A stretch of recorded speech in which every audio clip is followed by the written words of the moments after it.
Welcome back to Major Intonio's presentation of My Autobiography by Benito Mussolini. Chapter 12, The Fascist State and the Future.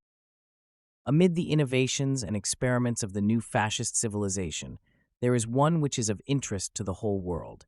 It is the corporative organization of the state. Let me assert at once that before we reached this form of state organization, one which I now consider rounded out, the steps we took were long, and our research, analysis, and discussion have been exhaustive. Both the experience and the tests have been full of lessons. Practical reality itself has been the navigator. First of all, we must remember that the corporative organization was not born from a desire to create mere juridical institutions. In my opinion, it grew out of the special necessities of the Italian situation in particular, and out of those necessities which would be general in any situation where there is economic restriction, and where traditions of work and production have not yet been developed by experience and time. Italy, in its first half-century of united political renaissance, has seen classes armed one against the other, not only because of the desire of one to master the other in political control, but also because of the struggle for the limited resources that our surface soil and what was beneath it might be put at the disposition of those who were interested in work and production. Opposed to the directing middle class, there was another class which I will call, for more easy reference, proletarian. It was influenced by socialists and anarchists in an eternal and never-ending struggle with the directing class. Every year there was a general strike. Every year the fertile Po Valley, for instance, was subjected to recurring agitations which imperiled crops and all production. Opposed to that humane sense of harmony which should be a duty upon citizens of the same fatherland, there was a chronic struggle of interests, egged on by the professional socialists, the syndicalist organizers, a struggle against a middle class which, in turn, persisted in its position of negation and of expectation of a messiah. Civil life did not move a decisive step forward on the way toward betterment. A country like ours, which has no rich resources in the earth, which has mountains for half of its area, cannot have great economic possibilities. If, then, the citizens become naturally quarrelsome, if classes have a tendency to strive to annihilate each other, civil life can have none of that rhythm necessary for developing a modern people. The liberal and democratic state, in spite of upheavals, recurrent every year and even at every season, held to a non-committal stand, selecting a characteristic slogan, neither reaction nor revolution, as if that phrase had a precise or indeed any meaning whatsoever. It was necessary to emerge from the base, clannish habit of class competition and to put aside hates and enmities. After the war, especially following the subversive propaganda of Lenin, ill will had reached perilous proportions. Agitations and strikes usually were accompanied by fights, with dead and wounded men as the result. The people went back to work with souls full of hate against the class of the masters, which, rightly or wrongly, was considered so idiotically lacking in vision as to surpass in this regard any other middle class in the world. Between the peasants and the rising industry of the urban centers, there were also the phenomena of unmistakable misunderstanding. All of our life was dominated by demagogy. Everyone was disposed to tolerate, to pretend to understand, to make concessions to the violence of the crowd. But after every incident of disorder, some new situation promised another and even more difficult problem of conflict. It was necessary, in my opinion, to create a political atmosphere which would allow men in government to have some degree of courage, to speak harsh truths, to affirm rights, only after having exacted duties, and if necessary, imposing these duties. Liberalism and democracy were only attempted remedies of milk and water character. They exhausted their energies in the halls of Parliament. Leading that agitation were employees of the state, railroad men and postmen, and troublesome elements. The authority of the state was a kitten handled to death. In such a situation, mere pity and tolerance would have been criminal. Liberalism and democracy, which had abdicated their duty at every turn, failed utterly to appraise and adjust the rights and duties of the various classes in Italian life. Fascism has done it. The fact is that 5 years of harmonious work have transformed in its very essentials the economic life, and in consequence, the political and moral life of Italy. Let me add that the discipline that I have imposed is not a forced discipline. It is not born from preconceived ideas, does not obey the selfish interests of groups and of classes. Our discipline has one vision and one end, the welfare and the good name of the Italian nation. The discipline that I have imposed is enlightened discipline. The humble classes, because they are more numerous and perhaps more deserving of solicitude, are nearest to my heart as a responsible leader. I have seen the men from the countryside in the trenches, and I have understood how much the nation owes to the healthy people of calloused hands. On the other hand, our industrial workers have qualities of sobriety, geniality, stamina, which feed the pride of one who must rule and lead a people. The middle Italian class, too, including the rural class, is much better than its reputation. Our problems arise from a variety and diversity among the various economic interests, which makes difficult the formation of great national groups of producers. None of the Italian producing groups, however, can be rated as vampires, as they were rated in the superficial terminology of the old socialist demagogy. The state is no longer ignorant when it confronts facts and the interests of the various classes. Not only does it obviate strife, it tries to find out the origins of clashes and conflicts. By statistics and the help of studious men, we now are able to define what will be the great issues of tomorrow. In the meantime, with the aid not only of the government, but of the bodies locally organized for consultation, we can know precisely what are to be the outlines of the productive programs of tomorrow. I have wanted the fascist government, above all, to give great care to the social legislation needed to carry out our part of agreed international programs for industry and for those who bear the future of industry. I think that Italy is advanced beyond all the European nations. In fact, it has ratified the laws for the 8-hour day, for obligatory insurance, for regulation of the work of women and children, for assistance and benefit, for after-work diversion and adult education, and finally for obligatory insurance against tuberculosis.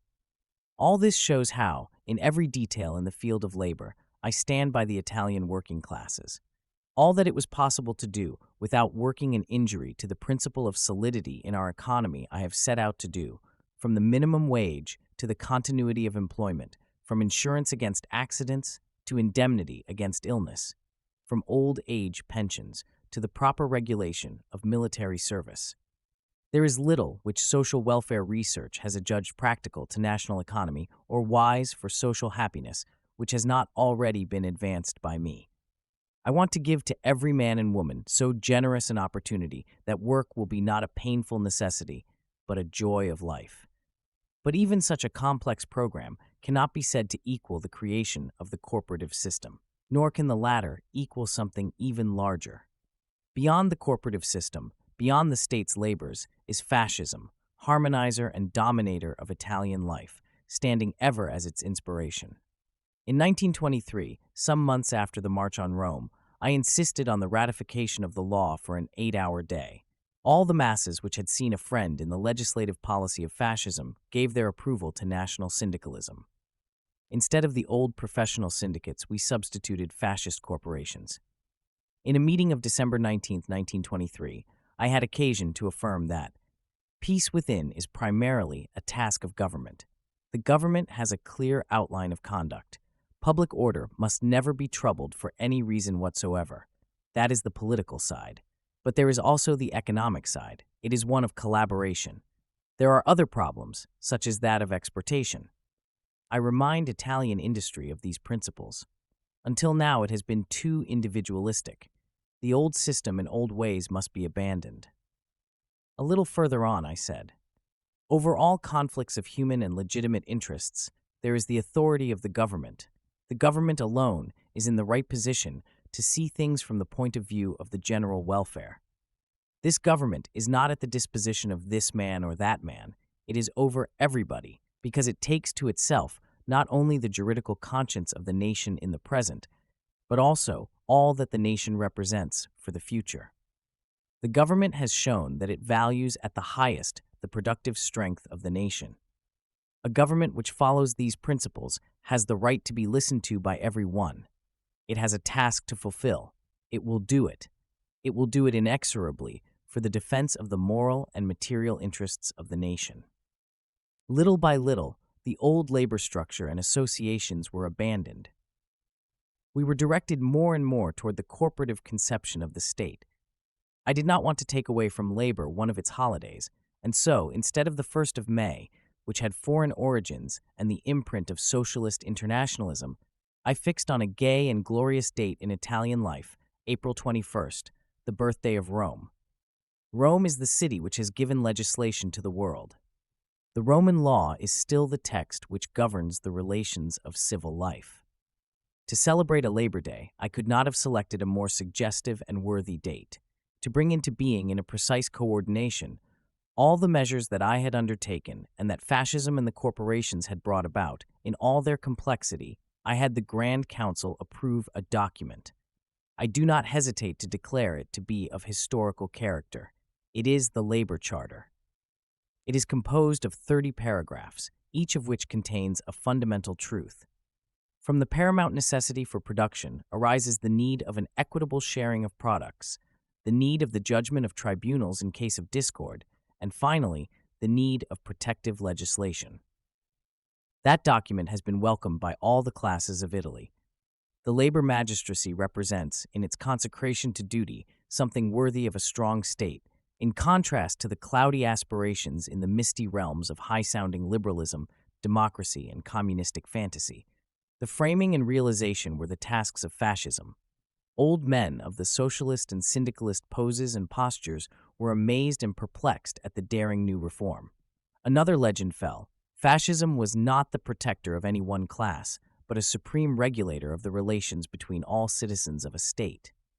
The Labor Charter found interpreters and attracted the attention of the studious in every part of the world. It became a formidable pillar of the new constitution of the fascist state. As a logical consequence of the Charter of Labor and of all the social legislation and of the magistracy of labor came the necessity of instituting the corporations. In this institution are concentrated all the branches of national production. Work in all its complex manifestations and in all its breadth, whether of manual or of intellectual nature, requires equally protection and nourishment. The citizen in the fascist state is no longer a selfish individual who has the antisocial right of rebelling against any law of the collectivity. The fascist state, with its corporative conception, puts men and their possibilities into productive work and interprets for them the duties they have to fulfill. In this new conception, which has found its logical expression in our representative forms, the citizen is valuable because of his productivity, his work, and his thought, and not merely because he is 21 years old and has the right to vote. In the corporative state, all national activities are reflected. It was logical that syndicalistic organizations should become a part also of the new representative institutions. From this need, imposed by a new political and social reality, arose the reform of national political representation. Not only does the new political directorate select its candidates with regard for their capabilities and for the number of citizens represented, but it is complemented by the work of selection and valuation devoted by the Grand Fascist Council to the task of creating the best, the most stable, the most truly representative, and the most expert National Board of Directors. We have solved a series of problems of no little extent and importance. We have abolished all those perennial troubles and disorders and doubts that poisoned our national soul. We have given rhythm, law, and protection to work. We have found in the cooperation of classes the evidence of our possibilities, of our future power. We do not waste time in brawls and strikes, which, while they vex the spirit, imperil our strength and the solidity of our economy. We regard strife as a luxury for the rich. We must conserve our strength. We have exalted work as productive strength. Therefore, we have the majority of these elements represented in the legislative body, and this body is a more worthy and a stronger helmsman for Italian life. And capital is not exiled, as in the Russian communistic dream. We consider it an increasingly important actor in the drama of production. In this, my autobiography, I have emphasized more than once the fact that I have always tried to weave an organic and coherent character into all the fabric of my political work. I have not confined myself to giving merely an outward veneer or contour to Italian life. I wish to influence the very depths of its spirit. I founded my work on facts and on the real conditions of the Italian people. From such realistic activity, I drew valuable lessons. I have been able to bring about useful, immediate results looking toward a new future for our country. One of the reforms which I have promoted and have closely followed in all its successive developments is the reorganization of the schools. This has been called the Gentile Reform, after the name of the Minister of Public Instruction, whom I appointed immediately following the March on Rome. The gravity and importance of school problems cannot escape the attention of any modern statesman mindful of the destiny of his people. The school must be considered in all its complete expression. Public schools, intermediate schools, university institutions, all exercise a profound influence on the trend, both moral and economic, of the life of any nation. From the beginning, this has been ever in my mind. Perhaps my early experience as a school teacher increased an unvarying interest in youth and its development. In Italy, there were traditions of higher culture, but the public schools had become degraded because of lack of means and, above all, because of lack of spiritual vision. Although the percentage of illiteracy tended to diminish and even to disappear in certain regions, particularly in Piedmont, the citizens nevertheless were not getting from the school world those broad educational foundations, physical, intellectual, and moral, that are possible and humane. The intermediate schools were too crowded because everybody was admitted, even those without merit, through endless sessions of examinations which were reduced often to a spiritless formality. We lacked intelligent systems of selection and vocational and educational valuation of individuals. The mill ground on, turning out stock patterns of human beings who ended, for the most part, by taking tasks in bureaucracy. They lowered the function of the public service by dead and not living personnel. Universities created other puppets in the so-called free arts, such as law and medicine. It was time that the delicate machinery, which was of such consequence in the spiritual life of the nation, be renewed in a precise, definite, organic form. We had to crowd out from the intermediate schools the negative and supercilious elements. We were determined to infuse into the public schools those broad humanistic currents in which our history and our traditions are so rich. Finally, it was indispensable to impose a new discipline in education, a discipline to which everyone must submit, the teachers themselves first of all. To be sure, teachers draw a very modest wage in Italy, and this is a problem that I am resolved to face and solve as soon as the condition of the budget will allow. Nevertheless, I cannot permit a limited pinch-penny treatment of education. The niggardly policy is of old and typically liberal and democratic origin. It furnished teachers with a good pretext for performing their duties indifferently and for abandoning themselves to subversive thought, even against the state itself. This condition reached its climax in the humiliating fact that many teachers deserted their posts. We had had clamorous examples of such a tendency, not only in the elementary schools, but also in some of the universities. Fascism put a stop to all this by making discipline supreme, discipline both for the high and for the low, particularly for those who had the high duty of teaching order and discipline and of maintaining the highest concepts of human service in the various schools of the regime. We had an old school law which took its name from Minister Casati, a law that had been enacted in 1859 and had remained the fundamental law even after the successive retouching of ministers Copino, Dineo, and Credaro. We had to renew and refashion it through the ardent will of our party. We had to give it a broad didactic and moral vision. We had to infuse into it a spirit of vital rebirth which would appeal to the new Italy. Great ideas and great revolutions always create the right hour for the solution of many problems. The school problem, which had dragged on for many decades, has finally found its solution in the Gentile reform. This is not the place to explain the reform in detail. I want to indicate, however, those fundamental principles which I myself discussed and settled in a few compact discussions with the Minister of Public Instruction.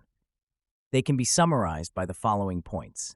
First, the state provides schooling only for those who deserve it because of their merits, and leaves to other initiatives students who are not entitled to a place in the state schools. This throws on the scrap heap the democratic concept which considered a state school as an institution for everyone, a basket into which treasure and waste were piled together. The middle class had regarded the school as at its service and therefore did not respect it.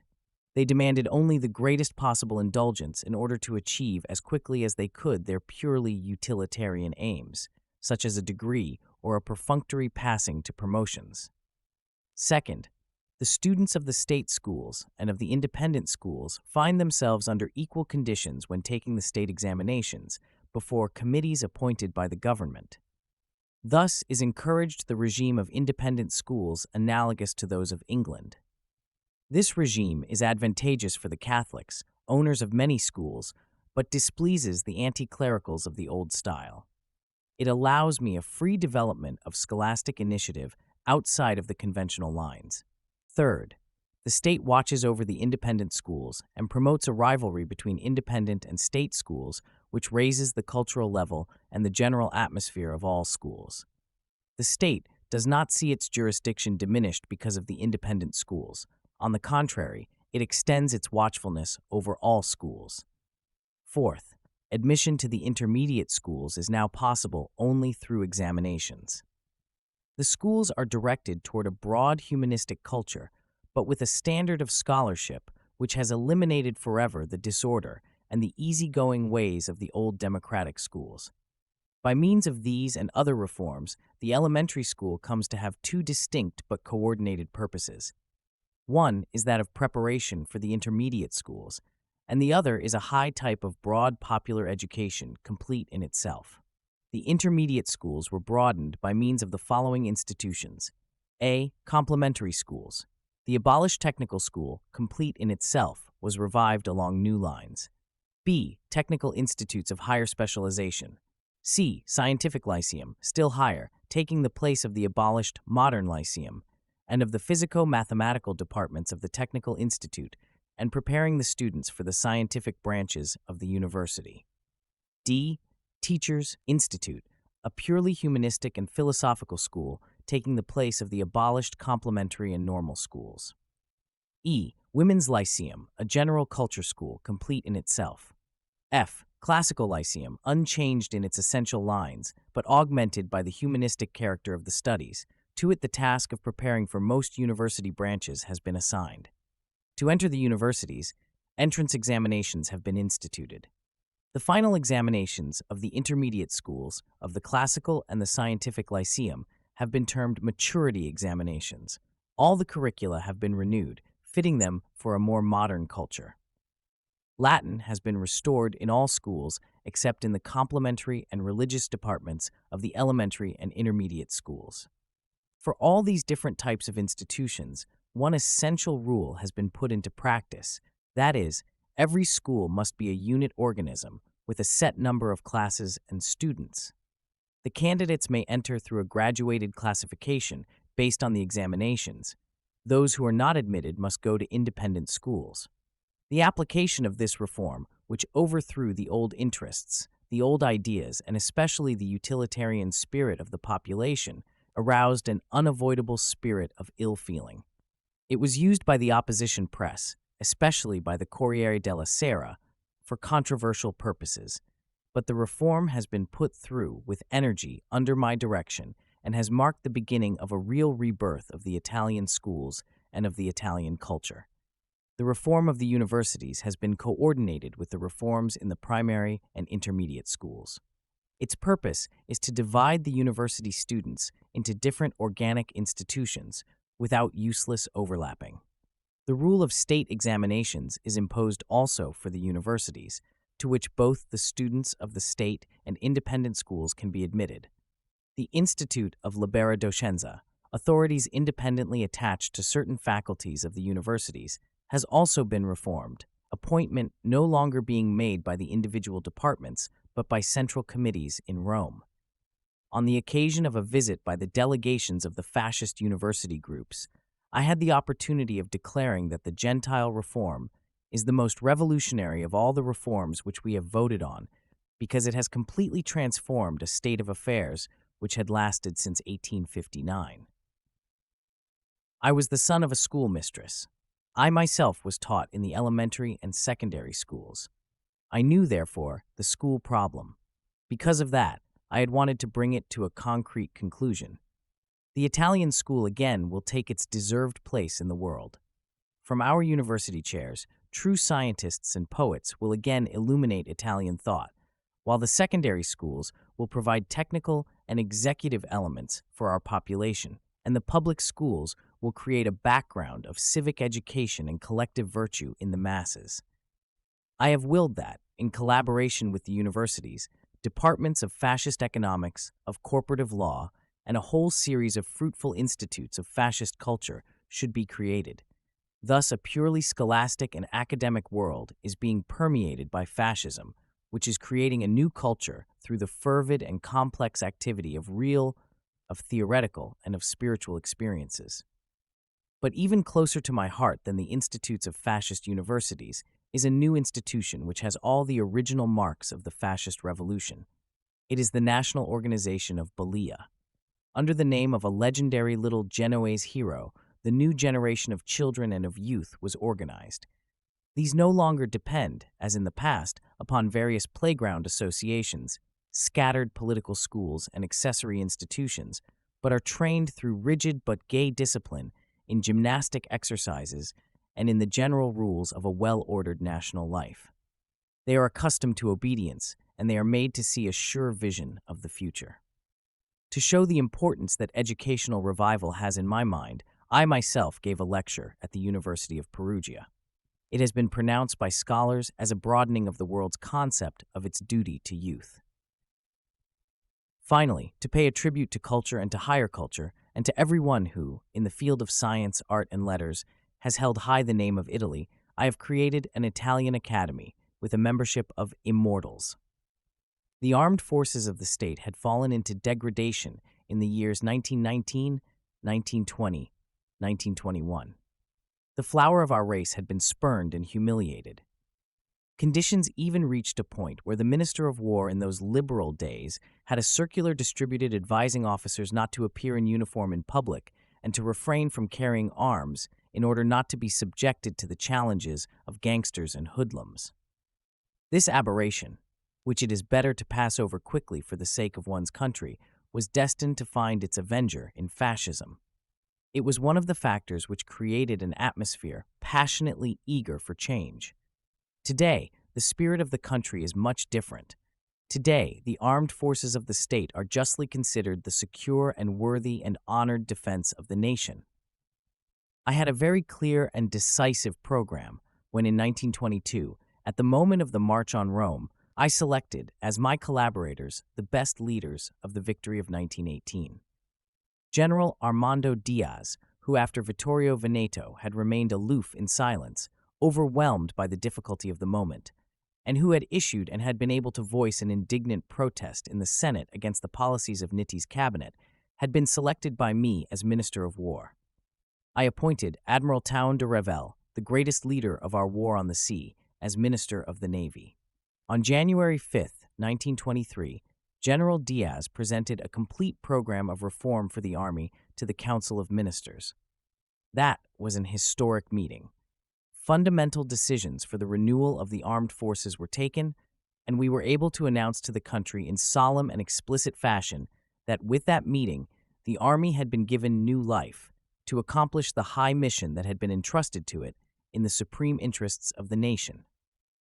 I had fulfilled the first promise I had made to myself and to the Italian people. Immediately after that, I dedicated myself to a reorganization of aviation, which had been abandoned to utter decay by the former administrations. The task was not easy. Everything had to be done again. The landing fields, the machines, the pilots, the organizers, and the technicians all were restored. A feeling of abandonment, of dejection and mistrust had been diffused in Italy by the enemies of aviation. This new type of armed force, many people thought, should be developed only as a sport. Into this situation I put my energy. I gave it personal attention, personal devotion. I have succeeded in my purpose.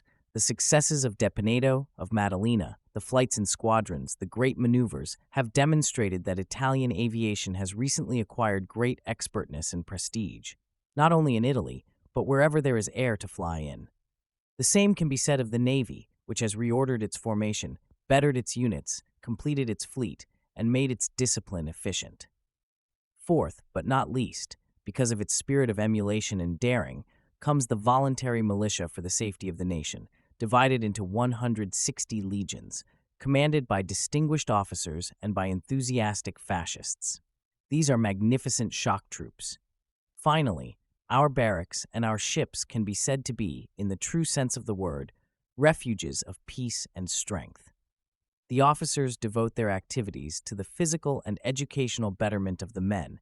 The training conforms to the modern technique of war. The army is no longer distracted from its functions, as happened too often under the old governments, in order to assume ordinary duties of public order, which were exhausting and humiliating, and to which entire divisions were assigned. I changed all this. For the last 5 years, the army has left its barracks for its tactical maneuvers, and for no other reason. After some time, General Diaz had been obliged to resign on account of the condition of his health. General Di Giorgio commanded ad interim. But later I saw clearly the necessity of gathering all the armed forces of the state under one direction. I assumed the portfolios of war, navy, and aeronautics. Thanks to this program, I have created a commander-in-chief of all general staffs, who has the task of shaping, with a complete vision of ensemble, all the plans of the various branches of our forces toward one end: victory. Our military spirit is lively. It is not aggressive, but it will not be taken by surprise. It is a peaceful spirit, but it is watchful. To complete the fascist revival, it was necessary to keep in mind also several lesser problems which, for the sake of the dignity and strength of the life of the nation, were in need of an immediate solution. The retired employees of the government, who received very small pensions before the war, had seen with alarm the value of their already meager resources diminish because of the successive depreciations of the currency. I had to make a provision of some exceptional nature for their protection, by making their pensions adequate to the necessities of the day and to the current value of money. I made a provision favoring the clergy also. It was a question of a just and necessary disposition. This would have been inconceivable in the days of the Masonic demagogy and social democracy, which was dominated by a superficial and wrathful anti-clericalism. Our clergy number about 60,000 in Italy. They are extraneous to the controversy, which I may call historical, between state and church. They accomplish a wise task and assist the Italian people in all their religious practices without meddling with political questions, especially since the rise of fascism. They are reluctant to debase the spiritual character of their mission. The intriguing priest, of course, has to be fought. Instead, the priest who accomplishes his task according to the wise rules of the gospel and shows the people the great humane and divine truths will be helped and assisted. Because many of them were living in poverty, we took general measures to better the conditions of their existence. The policy in regard to public works in Italy had always had an electoral tinge. Public works to be done were decided upon here and there, not according to an organic plan or to any plain necessity, but to give sporadic satisfaction to this or that group of voters. I stopped this legalized favoritism. I instituted bureaus of public works, entrusting them to persons in whom I have complete confidence, who obey only the central power of the state and are immune from pressure by local interests. In this way, I was able to better appreciably the conditions of the roads of the South. I mapped out a program for aqueducts, railroads, and ports. All that is just finds in the Italian bureaucracy an immediate comprehension. All the offices of governmental character have received a new impulse and new prestige. The great public utilities of the state, railroads, mails, telegraph, telephone, the monopolies, function again. Certain persons are even sarcastic about the new regularity, and this is easily explained. We should not forget that the Italian people has been for many years rebellious against any discipline. It was accustomed to use its easy-to-hand and clamorous complaints against the work and activity of the government. Some vestiges of the mental attitudes of bygone days still come to the surface. There is even whining because there is efficiency and order in the world. Certain individualistic ambitions would like to slap at our strong achievements of discipline and regularity. But today the state is not an abstract and unknowing entity. The government is present everywhere, every day. He who lives in the ambit of the state or outside the state feels in every way the majesty of law. It is not a thing of small moment that all public utilities are conducted with an efficiency which I might call American, and that the Italian bureaucracy, proverbially slow, has become eager and agile. I have given particular attention to the capital. Rome is a universal city, dear to the heart of Italians and of the whole world. It was great in the time of the Roman Empire and has conserved a universal light. It was the historical seat and the center of diffusion of Christianity. Rome is first of all a city with the aura of destiny and history. It is the capital of the New Italy. It is the seat of Christianity. It has taught and will continue to teach law and art to the whole world. I could not refuse the resources necessary to make this magnificent capital a city aesthetically beautiful, politically ordered, and disciplined by a governor. With its natural port of Ostia, with its new roads, it will become one of the most orderly and clean cities of Europe. By isolating the monuments of ancient Rome, the relation between the ancient Romans and the Italians is made more beautiful and suggestive. This work of revaluation, almost recreation, of the capital was not carried on to the detriment of other Italian cities. Each one of them has the typical character of an ancient capital. They are cities like Perugia, Milan, Naples, Florence, Palermo, Bologna, Turin, Genoa, which have had a sovereign history worthy of high respect, but none of them thinks now to contest with Rome and its eternal glory. Some writers who, as keen observers, have followed point by point the vicissitudes of our political life at a certain moment, raised an interesting question. Why did not the National Fascist Party decree its own disbandment or slip into disorganization after the revolutionary victory of October 1922? In order to answer this question, it is necessary to bring into relief certain essential points. History teaches us that normally, a revolutionary movement can be channeled into legality only by means of forceful provisions, directed, if necessary, against even the personnel of the movement. Every revolution assumes unforeseen and complex aspects. In certain historical hours, the sacrifice of those who were the well-deserving lieutenants of yesterday might become indispensable for the supreme interest of tomorrow. Nevertheless, in my own life, I have never deliberately desired the sacrifice of any one. Therefore, I have made use of the high influence which I have always had over my followers to stop stagnation or heresies, personal interests and contentions. I have preferred to prevent rather than to repress. But, when it has been necessary, I have shown myself to be inexorable. In fact, I had to keep in mind that when one party has shouldered the responsibility of entire power, it has to know how to perform surgery, and major operations, too, against secession. Because of my personal situation, having created the party, I have always dominated it. The sporadic cases of secession, due not to differences of method but to personal temperament, usually withered under the general loss of esteem and interest, and after the disclosure of selfish ends. This consciousness of my incontestable domination has given me the ability to make the party live on. But other considerations also were opposed to the disbandment of the party. First of all, a sentimental motif had stamped itself upon my soul and upon the grateful spirit of the nation. The fascisti, particularly the young, had followed me with blind, absolute, and profound devotion. I had led them through the most dramatic vicissitudes, taking them away from universities, from jobs, from factories. The young men had not hesitated when confronted by danger. They had known how to risk their future positions together with their lives and fortunes. I owed and still owe to the militiamen of previous days my strongest gratitude. To disband the party and retire would have been first of all an act of utter ingratitude. There was in the end a much more important reason. I considered the formulation of a new Italian method of government as one of the principal duties of fascism. It was to be created by the vigor of labor, through a well-tested process of selection, without the risky creation of too many improvised military leaders. It was the party's right to offer me men of our own regime to assume positions of responsibility. In that sense, the party was side by side with the government in the ruling of the new regime. It had to abandon the program of violent struggle and yet preserve intact its character of proud political intransigentism. Many obvious signs made me understand that it was not possible to patch the old with the new world. I had therefore need of reserves of men for the future.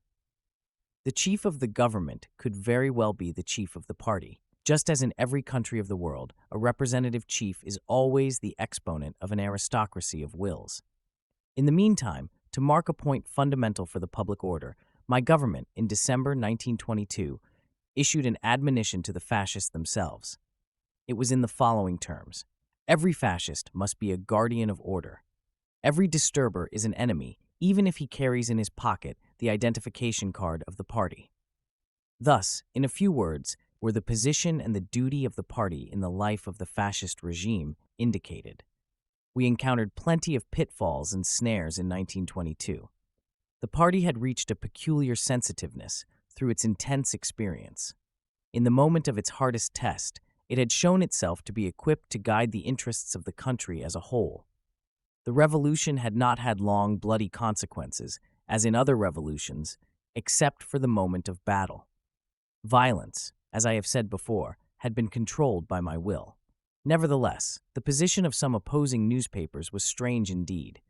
Those of the Corriere della Sera, of liberal democratic coloring, and that of the Avanti, Socialist, agreed, strange bedfellows, in harshly criticizing the simultaneous and violent action of fascism, while they were wishing in their hearts and writing that the fascist experiment would soon be finished.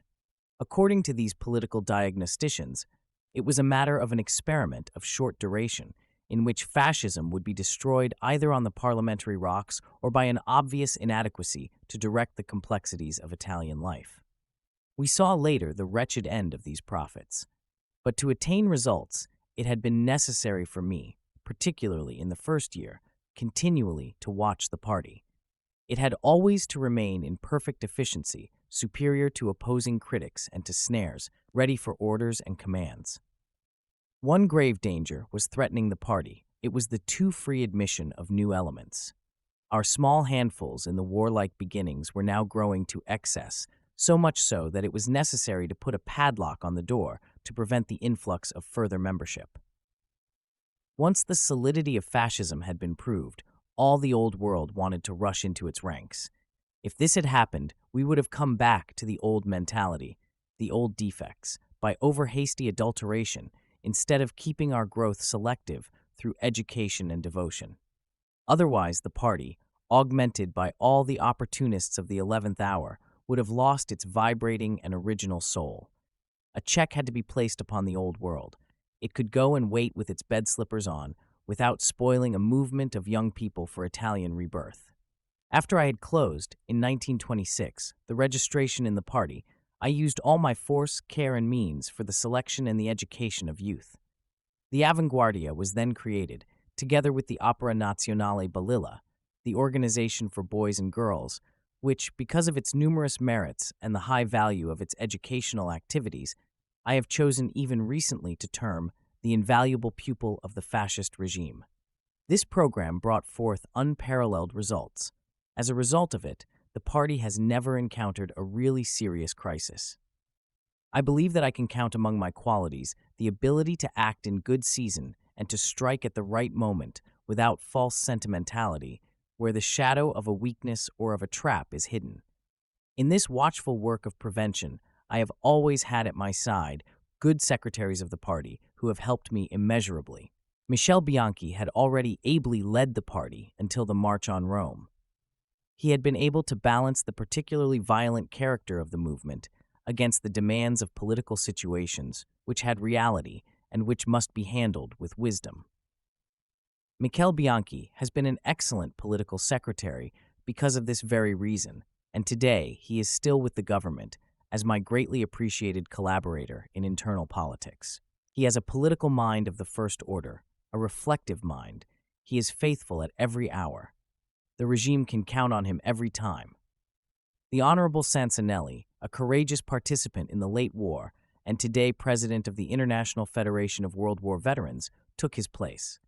The Honorable Sansanelli has been able to face vague secessionist movements, which revealed an origin undoubtedly in the peculiar, pre-fascist Italian political masonry. There was in that period a reprisal by anti-fascist forces.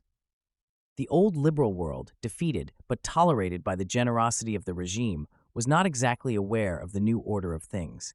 It regained its wonted haughtiness. Italian masonry was still developing, with its infinite and uncontrollable tentacles, its practices of corruption and of dissolution. These forces of negation even armed the communist remnants in the obscurity of ambushes and cellars. A new Direttorio, presided over by the Secretary Honorable Junta until September 1924, was formed after the elections. I have already spoken of the fascist activity of the Honorable Junta.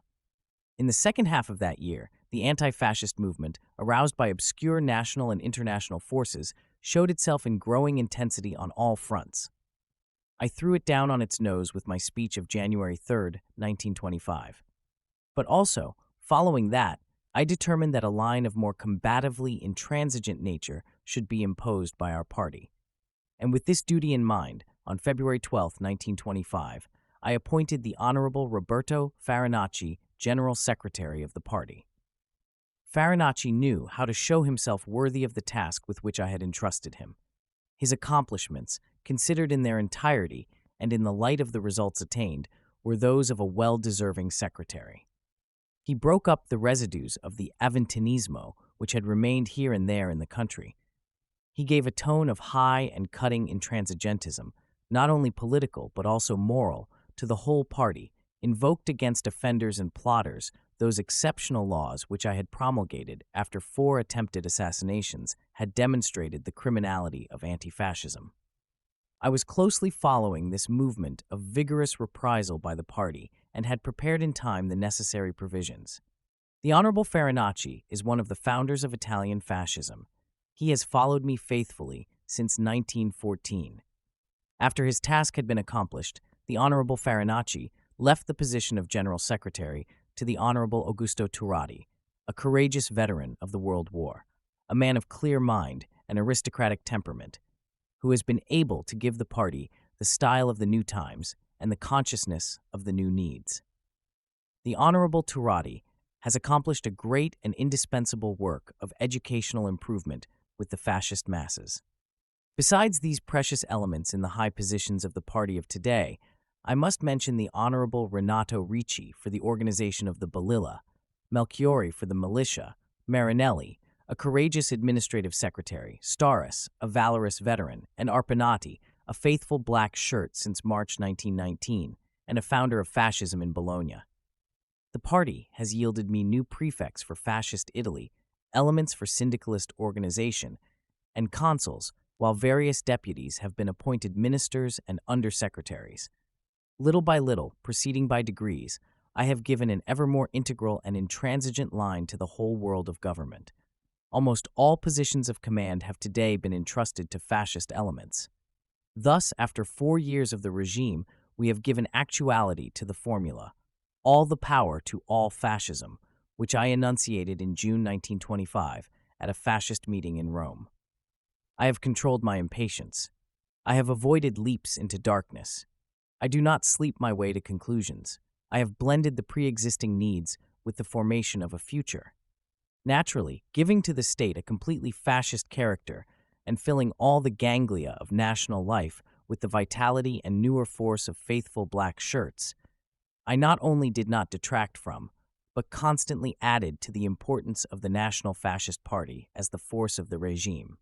This transfer from political organization to the permanent organization of a state guarantees in the most solid manner the future of the regime.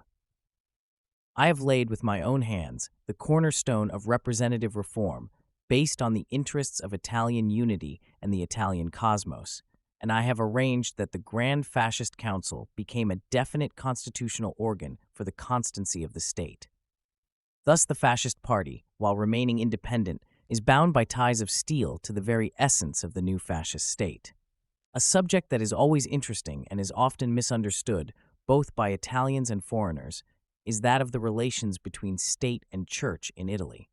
The Law of the Guarantees in 1870, by which the question was believed to be solved, remains a form of relationship which, since the rise of fascism, has not caused friction of any great significance. To be sure, the Holy See renews, once in a while, protestations for the supposed rights usurped in Rome by the Italian state, but there are no substantial reasons for apprehension, nor profound differences. This serenity of relations is a tribute to the fascist regime. In the past, a legend had blossomed around dissensions of historical character tending to foment partisan hatreds. An anti-clerical activity had been developed for a long time in various forms, and it served, through many sections of the so-called free thought groups, to augment the nefarious political influence of our form of Masonry. The idea was diffused that religion was a private affair, and religion was not admitted in any sort of public act. If, however, anti-clericalism was superficial and coarse, on the other hand, the Church, with its lack of comprehension of the new Italy, with its tenacity in its intransigent position, had only exasperated its opponents. Anti-church forces even went so far as to ban every Catholic symbol and even Christian doctrine from the schools. These were periods of socialist Masonic audacity. It was necessary that ideas should be clarified. We had to differentiate and separate the principles of political clericalism from the vital essence of the Catholic faith. The situation as it had stood caused, in Italy, dangerous deviations, which ranged from the policy of abstention between 1870 and 1900 to the popular party of baleful memory, which was destined to degenerate little by little until in 1925 it took a form of clerical Bolshevism, which I resolutely liquidated and put into political and intellectual bankruptcy. This troubled atmosphere, so infested by misunderstandings and superficialities, has been relieved by fascism. I did not deceive myself as to the seriousness of the crisis which is always opening between state and church. I had not fooled myself into thinking that I would be able to cure a dissension which involves the highest interests and principles. But I had made a deep study of those lines of set directions and inflexible temperaments which, if softened, were destined to make the principles of religious faith, religious observance, and respect for the forms of worship bloom again, independent of political controversies. They are, in fact, the essential factors of the moral and civic development of a country which is renewing itself. To be sincere, I must add that high circles of the Vatican have not always been known to appreciate my work, possibly for political reasons, and have not helped me in the steps which appeared wise for all. My labor had not been easy nor light. Our Masonry had spun a most intricate net of anti-religious activity. It dominated the currents of thought. It exercised its influence over publishing houses, over teaching, over the administration of justice, and even over certain dominant sections of the armed forces. To give an idea of how far things had gone, this significant example is sufficient. When in Parliament, I delivered my first speech of November 16, 1922, after the Fascist Revolution, I concluded by invoking the assistance of God in my difficult task. Well, this sentence of mine seemed to be out of place. In the Italian Parliament, a field of action for Italian Masonry, the name of God had been banned for a long time. Not even the Popular Party, the so-called Catholic Party, had ever thought of speaking of God. In Italy, a political man did not even turn his thoughts to the divinity, and even if he had ever thought of doing so, political opportunism and cowardice would have deterred him, particularly in a legislative assembly. It remained for me to make this bold innovation. And in an intense period of revolution, what is the truth? It is that a faith openly professed is a sign of strength. I have seen the religious spirit bloom again. Churches once more are crowded. The ministers of God are themselves invested with new respect. Fascism has done and is doing its duty. Some ecclesiastical circles have not shown, as I have said, ability to evaluate and understand in all its importance the political and moral rebirth of New Italy. One of the first symptoms of such lack of comprehension was exhibited at the beginning of fascist rule. At first, the so-called Catholic Party wanted to collaborate by having some members in the government in the new regime. This collaboration, however, began to lead us through a series of reticences and misunderstandings, and after 6 months I was forced to show the door to the ministers belonging to that party. I have seen the popular party allied with Masonry. But when parties have not clashed on the Italian political scene, the troubles between state and church have been reflected in international politics. The Roman question has been once more under discussion. Both historical forces have strengthened their concepts. Journalistic controversies and objective discussions have demonstrated that the problem is not ripe and may be insoluble. Perhaps two mentalities and two worlds are confronting each other in a century-old historic and impracticable opposition. One has its roots in the religion of the fathers and lives by the ethical forces of the civis Romanus. The other has the universal character of equality of brothers in God. Today, with the highest loyalty, fascism understands and values the Church and its strength. Such is the duty of every Catholic citizen. But politics, the defense of national interests, the battles over ourselves and others, must be the work of the modern fascist Italians who want to see the immortal and irreplaceable Church of St. Peter respected, and do not wish ever to confound themselves with any political force which has no disclosed outline and knows no patriotism. Whatever the errors of its representatives may be, nobody thinks of taking away from the Church its universal character, but everybody is right in complaining about certain disavowals of some Italian Catholics, and may justly resent political approval of certain Middle European currents upon which Italy places even now her most ample reservations. Faith in Italy has been strengthened. Fascism gives impulse and vigor to the religion of the country, but it will never be able, for any reason, to renounce the sovereign rights of the state and of the functions of the state. This concludes today's reading of my autobiography, by Benito Mussolini. Join us also the day after tomorrow for the subsequent part. Subscribe to Major Intonio's channel. Thank you for listening, and so long.